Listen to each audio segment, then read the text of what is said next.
At 8 o'clock on the morning of March 26, 1945, the capture and occupation phase of Iwo Jima was officially declared complete. It had taken 36 days. 36 days of black volcanic sand that gave way under a man's boots, so that every step forward was a small argument with the ground itself. 36 days of fire that came not from a line of trenches, not from a ridge you could see and name and mark on a map, but from inside the earth, from beneath the feet of the men walking over it. By the standards of the Pacific War, it had been among the most costly fighting the American forces had ever done, measured against the small size of the island they were bleeding for. 8 square miles of ash and rock, and now, on this quiet morning, it was declared finished.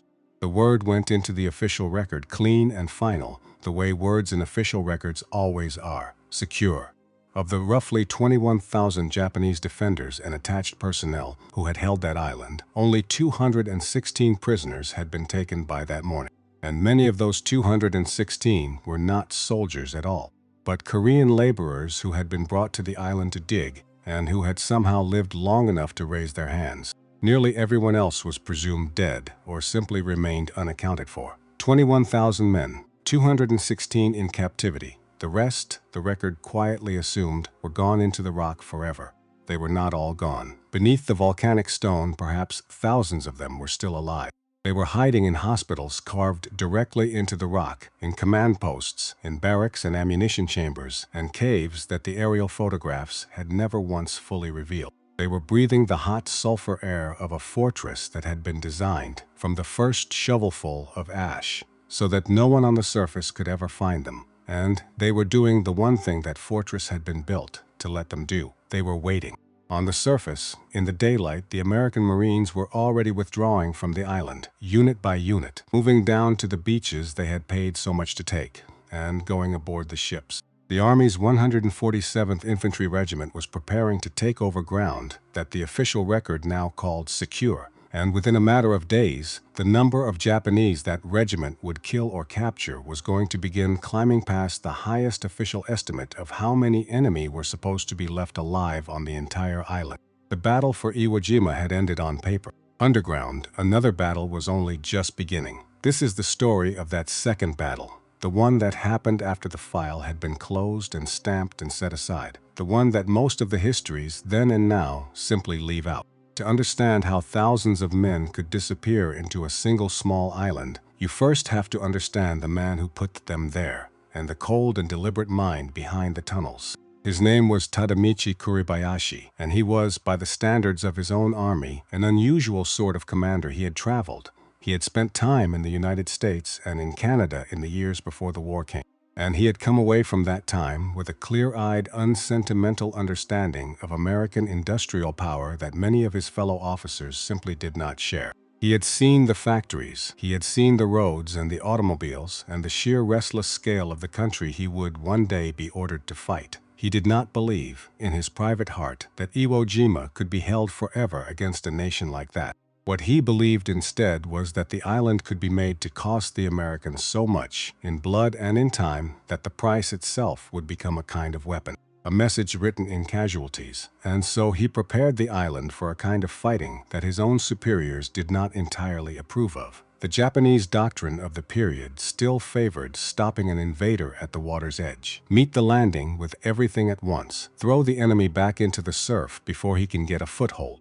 It was aggressive and it was traditional, and on Iwo Jima, Kuribayashi quietly set it aside. He did not intend to stop the Americans at the waterline at all. He held the beaches lightly. He held his main fire, and he waited. He waited while the landing craft came in, wave upon wave. He waited while the black beaches filled with men, and with vehicles, and with the great stacked mountains of supply that a modern army drags ashore behind it. He waited while the American Marines pushed inland, puzzled, almost uneasy at how thin the resistance seemed to be. And then, when the killing ground was full, the island opened fire from deep inside itself. The American Marines were never given those beaches. They were drawn onto them, invited onto them, into ground that had already been measured, and ranged and sighted for their deaths long before the first of them ever arrived. Below the surface, Kuribayashi had put roughly a quarter of his entire garrison to work with picks and hand tools and baskets, not fighting, digging. By the time the Americans landed, more than 11 miles of tunnel had been cut through the volcanic stone by hand.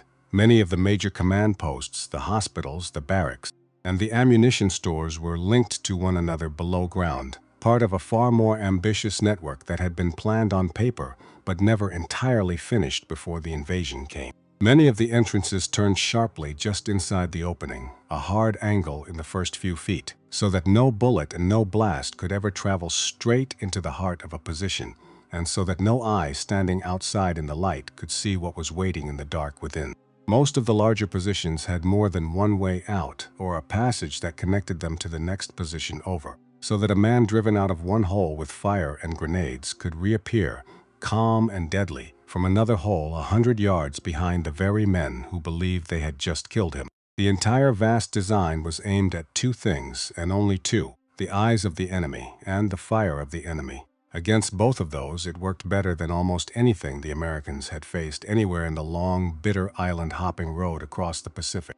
But there was one enemy that all of Kuribayashi's careful engineering could not defeat. Not the flamethrower, not the bulldozer grinding forward on the surface, not the demolition charge lowered on a rope down a black shaft. The one enemy it could not defeat was air. Iwo Jima is a volcano, and it is not a dead one. The rock itself is alive with heat, restless, exhaling. And in the deepest of the galleries, where the tunnels ran nearest to that buried volcanic heart, the temperature and the sulfur fumes together became almost unendurable to a living body. In the very hottest of those galleries, some work details could remain underground for only 5 to 7 minutes at a stretch before they had to be pulled out again, gasping and streaming sweat, and replaced by the next men in line. Think about what that number really means. Not an 8-hour shift underground. Not an hour, 5 minutes. 5 to 7 minutes of swinging a tool against stubborn volcanic rock, in air thick and foul enough to choke you, and then out staggering, and the next steps down into your place. And then, minutes later, out again, and the next. That is how 11 miles of tunnel were cut beneath that island. Not by machines. By exhausted men taking turns 5 minutes at a time in the heat of a living volcano. The excavation was carried out by Japanese military construction units, and by labor details that included Korean laborers and island natives who had been assigned to those military construction formations. Their individual voices are almost entirely absent from the accounts most often used on this side of the ocean to tell the story of this battle. We know they were there. We know something of what they endured. But of who they actually were, one by one, of what they thought as they dug, of the names their mothers had given them, history has kept almost nothing at all. They cut much of what would in time become their own tomb in the dark, in the heat, laboring for a garrison that was already, in its own commander's private judgment, condemned to die. And here is the thing that would matter most of all in the end. To keep any of those men alive down in that stone, the caves had to be ventilated. In the most literal, physical sense, the fortress had to breathe. It drew air in, and it gave warmth off, and it carried on its breath the smell of men, and cooking fires, and waste, and sickness. And in a deeper, almost cruel sense, that very same need was the thing that would eventually give the fortress away. Because the men sealed inside it still needed air, and they needed food, and above everything else they needed water. And no 90-degree turn cut into a tunnel, no perfectly camouflaged entrance, no depth of volcanic rock overhead could ever change that one plain fact about the human body. Hold on to that idea. It is the key to everything that comes next in this story. But on the morning of March 26, none of this was understood by the men now taking over the island. The record said secure. The American Marines were leaving, and the Army was moving in to do what everyone up and down the chain of command believed would be quiet, unglamorous, almost boring garrison work, guarding a one island, waiting for the war to move on somewhere else.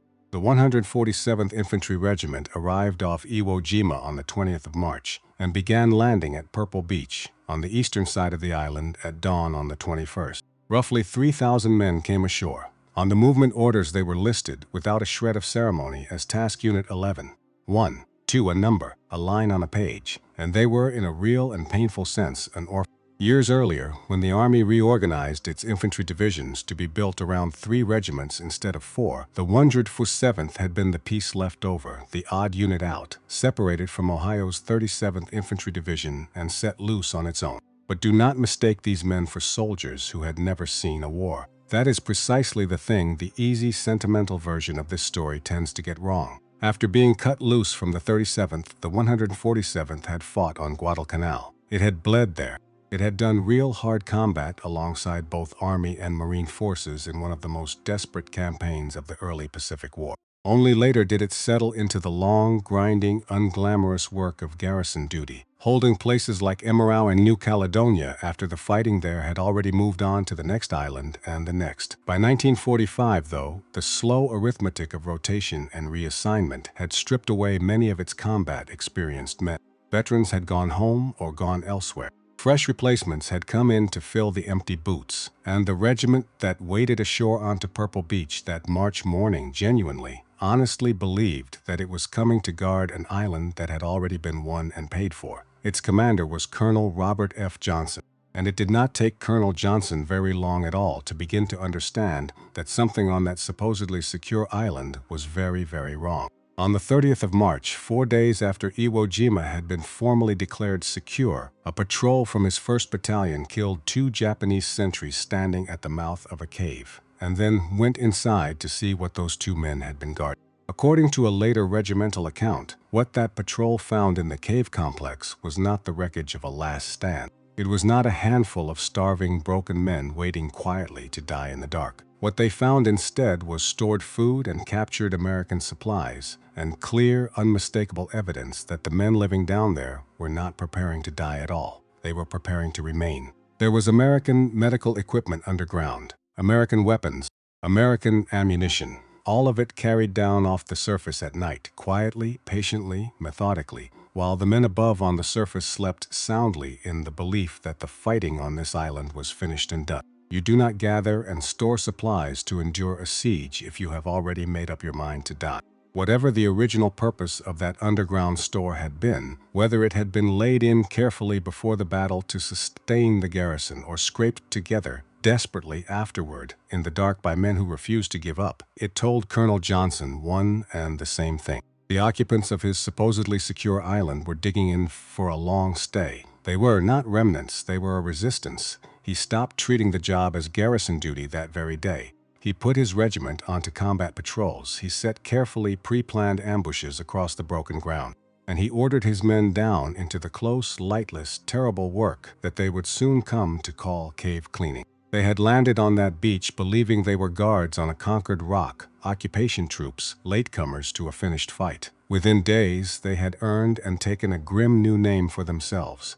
They called themselves the Cavemen. The official battle was over. The organized clearing of the caves would grind on through the entire spring, and the last of the isolated holdouts would remain hidden far, far longer than anyone standing on that island in March could possibly have imagined. Now the Americans were not amateurs at this kind of fighting. Over a long and bloody chain of Pacific islands, they had learned a very great deal about how to fight a buried, hidden enemy. Tarawa had taught them at a fearful price. Saipan had taught them. Guam and Tinian and the sheer prolonged nightmare of Peleliu had all taught them one hard lesson at a time how to burn and blast and seal a fortified cave. They had the tools for it. They had worked out the doctrine for it. They knew by now the grim mechanics of the thing. What no manual on earth could ever make safe, however, was the single act at the very center of all of it, entering the cave, being the man who goes into the dark first. And that, in the end, was the war the 147th now found itself fighting, day after day, week after week, through the spring. It came down every single time to the same small handful of things: a hole in the volcanic rock, a flashlight, a pistol, and somewhere in the darkness beyond the reach of that thin beam of light, a man who had already decided exactly how he intended to die, and who was in absolutely no hurry at all to go about it. The numbers came apart almost immediately. General Harry Schmidt, commanding the 5th Amphibious Corps, had a staff estimate for how many Japanese might still be alive under the island after it was declared secure. That ceiling sat somewhere around 300 men. It was not a careless number, and it was not laziness. It was simply the best guess that could be made about an enemy that had made itself, quite deliberately, impossible to count. By the 31st of March, the 147th had already killed 387 Japanese and captured 17 more. Its own cumulative losses over that same stretch of days had reached 8 men killed and 53 wounded. Now set those enemy numbers side by side and look at them the way a soldier on that island would have looked at them. 387 killed, 17 captured, 404 of the enemy accounted for, within days of coming ashore on an island where the highest official estimate of the entire surviving garrison had been 300. They had already passed the ceiling, and they had barely even started. In time, the regiment's own running tally would climb to well over 2,000 Japanese killed or captured after the 26th of March alone, more than 8 times the highest estimate of how many were ever supposed to remain. The estimate had not been a little bit low. It had been wrong by an order of magnitude, wrong by a factor of 8 or more, and no one had told a single lie to produce it. That is the part truly worth sitting quietly with. There was no cover-up here. There was no scandal, no falsified report, no officer hiding an inconvenient truth. There was simply no way, none on this earth, to count men who lived 60 feet down inside solid rock and had no intention whatsoever of ever climbing back up into the daylight to be counted. Let me tell you what this work actually felt like, in the plain words of the men who did it, because the clean, bureaucratic phrase cave cleaning hides absolutely everything that matters about it. A veteran of Company B named James McGuire said, long afterward, that the men going down into those caves often felt as though they were equipped with little more than guts, flashlights, and pistols. Now, that was not literally the entire equipment list, and McGuire knew it as well as anyone. There were grenades, there were flamethrowers and demolition charges and combat engineers and riflemen up on the surface laying down covering fire. But that is not how it felt to the one man whose turn it happened to be to go down into the dark. To that man in that moment it felt like guts, a flashlight, and a pistol, and nothing else in the whole world. And his account of how it felt is worth a great deal more in the end than any tidy official supply inventory. A platoon leader named James J. Ahern described what tended to be waiting at the other end of those openings. The entrances were covered by marksmen, patient men in the dark who could drop an American the very instant he showed himself against the light of the opening. And getting close enough to throw a grenade in did not solve the problem the way you might think. Ahern told of throwing a white phosphorus grenade into a cave and having it come flying straight back out at him from the darkness. So then he threw a fragmentation grenade in after it, and that one came back too. It burned him, and a fragment of it grazed his wrist. Some of the defenders inside those caves were fast enough and steady enough to snatch a grenade out of the very air and hurl it back out before it went off. In the end, wounded and enraged, Ahern cleared that particular cave with a flamethrower, and every single entrance on that entire island posed again and again the same silent and terrible question to the men standing outside it in the light. Who goes in first? So how were the Americans finding these caves at all? There were thousands of openings turned at hidden angles, cut into black rock on a black island under a sky often thick with volcanic haze. How, in the name of anything, do you find a door that was built by patient experts for the single express purpose of never being found? Here is the first hard truth of it. They were not finding most of them by looking. The photo interpreters had done careful, patient, professional work. They had assembled on Guam, and they had built a target map out of all the aerial imagery, and they had genuinely succeeded in identifying hundreds of suspected installations. That was real intelligence, and it saved real lives on the beaches and in the fighting. But even the very best aerial photograph, taken by the bravest pilot, could not reveal every camouflaged entrance, and it could not show how far the tunnels reached down and out beneath the surface, or how the hidden positions connected to one another in the dark. The intelligence was not lazy, and it was not stupid, and it deserves to be said plainly that the men who made it did their jobs well. It was simply working against a fortress that had been engineered from the very first shovelful of ash, specifically and cleverly not to be seen from above. Even the most senior officers had gone into that battle carrying enormous gaps in their understanding of Kurobayashi's true command structure and the real scale of the garrison they were up against. The Rock kept its secrets right through the fighting, and after the fighting had been officially declared over and done, the Rock was keeping them still. You may be thinking, right about now, of the war dogs, because Iwo Jima and its dogs live side by side in the American memory, in the photographs and the newsreels, and the dogs were real. They came ashore, and they were genuinely, honestly useful. They stood sentry through the long nights. They gave warning of movement out in the darkness when no man could see it. They could sometimes tell, in their own way, that a particular cave had living men hidden inside it, when no human standing there could have known. But the ground on Iwo Jima was open and swept flat by artillery and rifle fire, nothing at all like the dense, close jungle where the dogs had first proven their worth to the Marines. And even the dogs, for all their courage and all their value, could not lay bare the full network that ran beneath that island. What finally exposed the men below was not sight, it was not sound, and it was not scent, it was need. The Japanese down in those tunnels had to come up at night. They simply had no choice in the matter. They came up in the darkness to search for water and for food, and for the American supplies that lay stacked so carelessly and so temptingly on the surface of an island that everyone above believed was secure. And so the American patrols and ambushes began, more and more as the spring wore on, to target those foraging parties. The small, desperate groups of men who slipped up out of the ground in the dark to keep themselves alive one more day. And if a patrol could manage to shadow one of those parties without being detected, across that broken volcanic ground, in the pitch black of night, without a sound, without a single mistake, then the foragers themselves might unknowingly lead the Americans right back toward a concealed entrance. It was never easy. It was never once safe. Shadowing armed and desperate men through the dark is not the work of amateurs, and American men died doing it. But it worked often enough to matter, because the one single thing that Kuribayashi's brilliant engineers could never dig away or design around was thirst. The fortress, in the end, quietly betrayed itself, not through any failure of its stone, but through the simple, constant, unanswerable needs of the living men it was built to hide.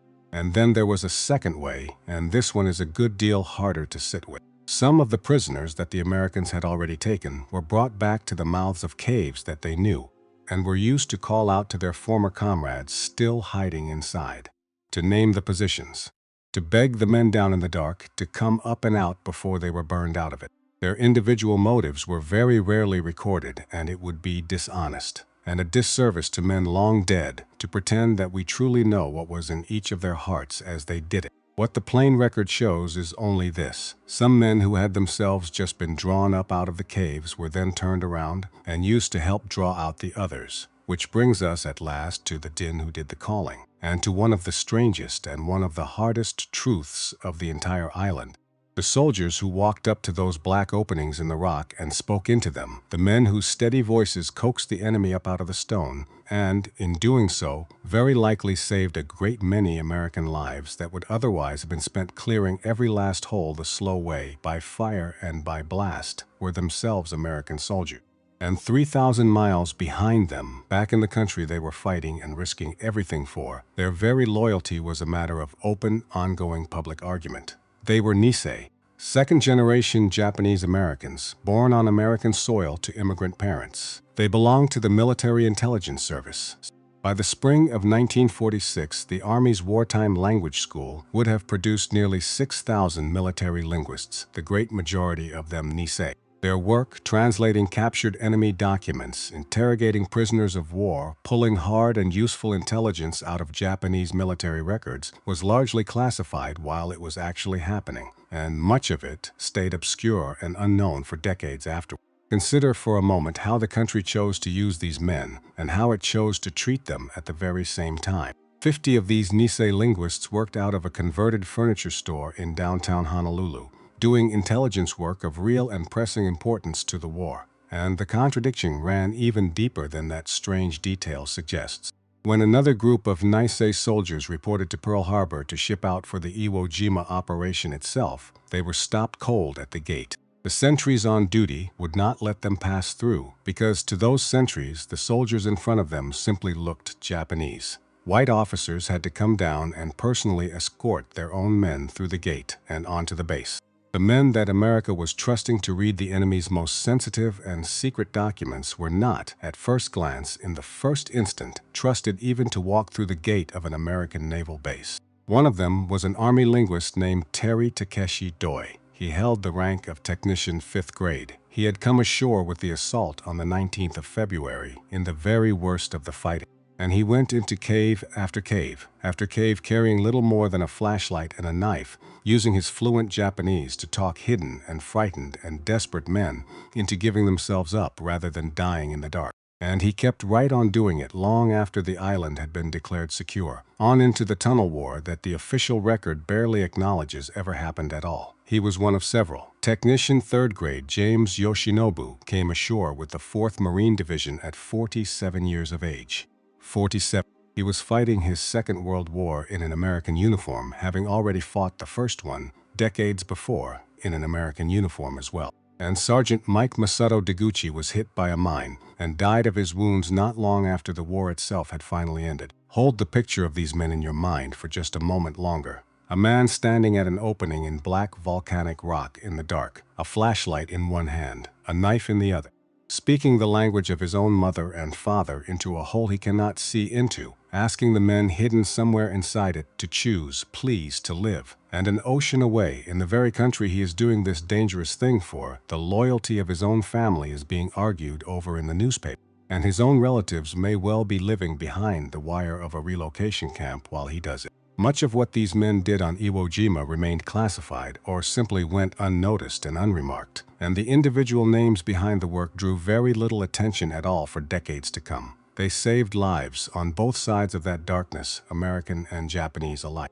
and they did it quietly and without recognition for a country that had not yet fully made up its mind about whether it trusted them. And on the far side of the flashlight beam, deep underground, the men they were calling out to were living through a reckoning of their own. Decades later, a survivor named Satoru Omagari would say that Iwo Jima had changed him at the very root of himself and had left him with no faith in humanity at all. There had been nothing glorious in any of it, he said, nothing at all. He had watched men fight one another, tooth and nail, over water, down there in the dark, beneath an island that the rest of the entire world already believed had fallen completely silent. That was the war that the 147th Infantry Regiment had walked into so unknowingly. A war, the records insisted, in black and white, was already finished and closed. And it was nowhere close at all to being finished. For roughly 3 more months after its arrival, the regiment fought a subterranean campaign that almost never appears in the popular, familiar telling of Iwo Jima. And the single strangest moment in all of it came on the 11th of April, more than 2 full weeks after the world had been solemnly told that the battle was over. Captain James Kolb of A Company was setting an ambush on the eastern side of the island when 2 Japanese soldiers came up out of a hole in the ground close to the very spot he had just chosen for it. His men opened fire. One of the 2 was killed outright. The other was hit, but he managed somehow to get himself back underground, wounded, and vanished down into the dark. What Captain Kolb could not possibly have known as he stood there was what lay directly beneath the ground he had chosen for his ambush. Roughly 100 feet straight down, below his boots, there was a hospital of the 2nd Mixed Brigade, and inside that buried hospital were 72 men. Kolb sent for his interpreter, a sergeant named Ritsuo Tanaka, and Tanaka went down toward that darkness, and he began to speak into it. The man he eventually reached was the commander below, a senior medical officer, Major Masaru Inaoka. Tanaka put the choice to him plainly and without decoration, because there was simply no gentle way on earth to phrase it. Come up or be burned and buried where you stand. And then Major Inaoka did something that the code of Iwo Jima had left almost no room for a man to do. He did not order his men to die. He did not order them to live either. He asked them to choose. 100 feet underground, in a hospital cut into the living body of a volcano, 72 men were asked to decide, each one for himself, between the code they had been raised on since boyhood and the breath still moving in and out in their own chests. The vote came back, 69-3. 69 men had voted to surrender. 3 had voted against it, and a corporal named Kyutaro Kojima, rather than climb up into the daylight of the enemy, killed himself there where he stood in the dark. But here is the part that the tidy, comfortable version of this story always leaves out, and it is the part that matters most. The other 2 men, the 2 who had also voted against surrender, when the actual moment finally came, chose to come up anyway, together with all the rest. In the end, 71 men climbed up out of that buried hospital and emerged, blinking and alive, into the American daylight. It was one of the largest, and it was certainly one of the most extraordinary group surrenders of the entire Iwo Jima campaign. And it happened more than 2 full weeks after that campaign had been officially and formally declared complete. It was arranged quietly by an army captain and a sergeant whose intelligence work remained for the most part classified and unknown. 69 men had voted to live. 2 more had voted to die and had then chosen life at the very last possible moment. 1 had chosen the dark and stayed in it. The same room, the same vote. Three entirely different answers to the very same impossible question. That, in the end, is the truth about Iwo Jima that the neat and settled accounts can never quite manage to contain. It did not end cleanly for anyone at all. Years later, that same lack of clean edges would reach all the way to the numbers themselves. In October of 2004, a historian named Robert Burrell published a study in the Journal of Military History. He had spent years working patiently through the archives of the Army, the Navy, the Marine Corps, and the Air Force, and he argued something in it that made a great many people distinctly uncomfortable. He argued that several of the strategic justifications later attached to the taking of Iwo Jima had been emphasized far more heavily after the operation than they ever had been in the original planning for it. He also placed the Japanese dead lower than the familiar, often repeated figures, closer to 18,000 than to the commonly cited 25,000. He was answered, and he was answered hard. The very following year, another historian, Brian Hanley, challenged both Burrell's method and his use of hindsight. You cannot fairly judge the men of 1945, Hanley argued, with all the comfort and all the distance of 2004, especially not when the planned invasion of the Japanese home islands themselves was still looming, enormous and bloody and unknown, over every single decision those men were making at the time. The argument was never fully settled. It is not settled now, and perhaps, in the end, it should not be. But hold it, just for a moment, against the men who were still underground on that island while the historians of a later and safer age would one day sit and argue. The 147th's own reports credited the regiment with roughly 1,600 Japanese killed and more than 800 captured after the 26th of March. Those men were counted. They do exist in the regiment's own careful records, in the tallies, in the plain paperwork of a unit that did its difficult job carefully and honestly, and yet they very nearly vanished entirely from the popular memory of a battle whose story almost always ends, cleanly and finally, on the 26th of March. They fought, and they died, and they surrendered in the unread margin of the history, and the regiment that fought them received, for its 100 days of war in the dark, a commendation. It praised the men's courage and their ingenuity. It noted approvingly how few casualties they had managed to suffer, and it credited them with making a forward base at last safe. Roughly 100 days of fighting in the black, 60 and 100 feet underground, closed out and summed up in a single dry official sentence about the safety of a forward base. The 147th went on from Iwo Jima to Okinawa for occupation duty, and then at last it went home, and it was inactivated at Vancouver Barracks on Christmas Day of 1945. An orphan regiment to the very last stood down for good on the one single day of the entire year that is supposed to be about coming home to the people who love you. The tunnels did not empty all at once. They gave up their men slowly, grudgingly, over years. The Japanese naval airman Tsurugi Akikusa would later recall becoming separated from his group in the dark while out searching for water, and stumbling instead upon an American supply cache, and finding in it something he had never once seen before in his entire life: Coca-Cola. He drank until he very nearly made himself sick with it, and he said, long afterward, that it was the most delicious thing he had ever tasted in all his days. A starving young man on the losing side of a war that the world had already stopped watching. And the single memory he carried up and out of all that darkness was the taste of something sweet. And the very last of them held out far longer than you would ever believe possible. Two Japanese naval personnel, Kofuku Yamakage and Rikyo Matsudo, remained hidden in the caves of Iwo Jima. By day, they stayed down in the rock. By night, they came up out of it to steal food and supplies from the very Americans who now held the island above their heads and went about their business in the sun. They did this not for weeks and not for months, but for years. They did not surrender in 1945. They did not surrender in 1946, or in 1947, or in 1948. They finally gave themselves up on the 6th of January, 1949, more than 3 full years after Japan's formal surrender, after the official end of the entire Second World War.